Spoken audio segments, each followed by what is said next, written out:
नमस्कार मंडळी. आजची सकाळ एका सुखद बातमीने झाली. सकाळचीच कामं आवरत होते तोपर्यंतच पोस्टमनचा फोन आला की तुमचं पार्सल आले पोस्टामध्ये, ते घ्यायला 11 वाजेच्या आतमध्ये या. चालेल म्हटलं. मग काय, लगेच रिक्षा पकडली आणि पोस्ट ऑफिस गाठलं. रिक्षावाल्याला पैसे देताना एक गोष्ट आठवणीने जाणवली. पर्समधून एकदा का पैसे बाहेर निघले ना, कसे गायब होतात ते कळतच नाही बघा. पोस्टामध्ये गेले, फॉर्म भरला आणि सुकन्या योजनेचे पैसे भरून टाकले. आणि जे पार्सल आलं होतं ते म्हणजे होतं लोनची एनओसी. जी गाडी घेतली होती तिचं लोन आम्ही क्लोज करून टाकलं, त्याचीच एनओसी आली होती. एनओसीचा पेपर हातात आला, एक मोठं वजन हलकं झाल्यासारखं वाटलं बघा. पण भविष्यासाठी केलेल्या गुंतवणुकीने जरा समाधान झालं बघा. आणि घरी येताना जरा पायपीटच करत आले. म्हणतात ना, पायी चालल्याने रस्ते संपत नाही तर मनातील गुंता सुटायला मदत होते. पायांना गती मिळाली की विचारांना आपोआपच गती मिळते. शिवण्या बोलली होती शाळेमध्ये आज मला सँडविच न्यायचं. मग येता येताच मेव आणलं आणि ब्रेडही आणलं. बीटरूटचं मस्त सँडविच बनवलं, लाल चुटूक. कांदा, गाजर, शिमला मिरची आणि बीटरूट किसून टाकलं होतं त्यामध्ये. ब्रेड छान भाजून घेतले आणि त्यामध्ये हे बीटरूटचं फिलिंग टाकलं. छान असे दोन्ही साईडने ब्रेड छान भाजून घेतले आणि मध्यभागी कट करून घेतले. सँडविच तयार झालं. तेच शिवण्या बोलते, दे मला खायला, बघू दे टेस्ट कशी लागते. तिला टेस्ट एवढी आवडली की म्हणते मला आताच्या आताच खायचंय. मला म्हणते कशी, बाहेरचं काय खायचं? बाहेरच्या पेक्षा घरचं चांगलं आपलं. हा का, नक्की ना? बाहेरचं खाणार नाही ना?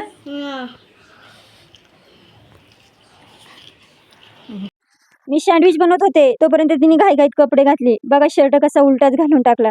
रस्त्यात गेल्यावर लक्षात आलं शर्ट उलटा घातला. झेरॉक्सच्या दुकानामध्ये गेलो आणि तिची कपडे चेंज करून घेतली.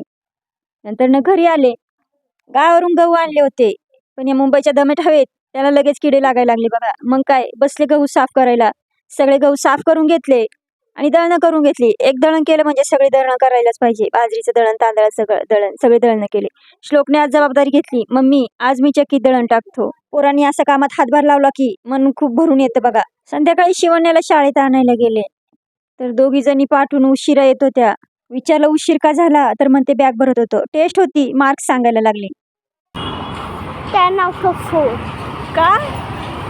श्लोकन ते गार्डन मध्ये खेळत होते. माझ्या एका मैत्रिणीचा बर्थडे होता, त्यांना म्हटले चला तुम्हाला आज मी पार्टी देते.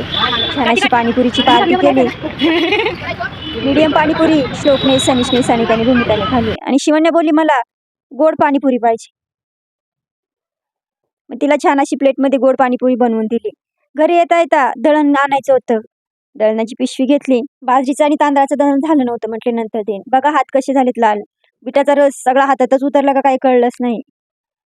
नंतर ना बर्थडे गर्लने छान असा अयंगर बेकरीचा केक दिला होता, रवा केक. त्याच्यावरती आम्ही ताव मारला घरी आल्या आल्या. पण आजच्या दिवसाची खरी स्पेशल गोष्ट म्हणजे समोरच्या दीदीने दिलेलं सांताचं सिक्रेट गिफ्ट. शिवण्याला एक गिफ्ट दिलं आणि श्लोकला एक गिफ्ट दिलं. गिफ्ट भेटलं म्हणजे उत्सुकता तर खूपच होती मुलांमध्ये. शिवण्याला छान असं टेडी पाऊच भेटला होता.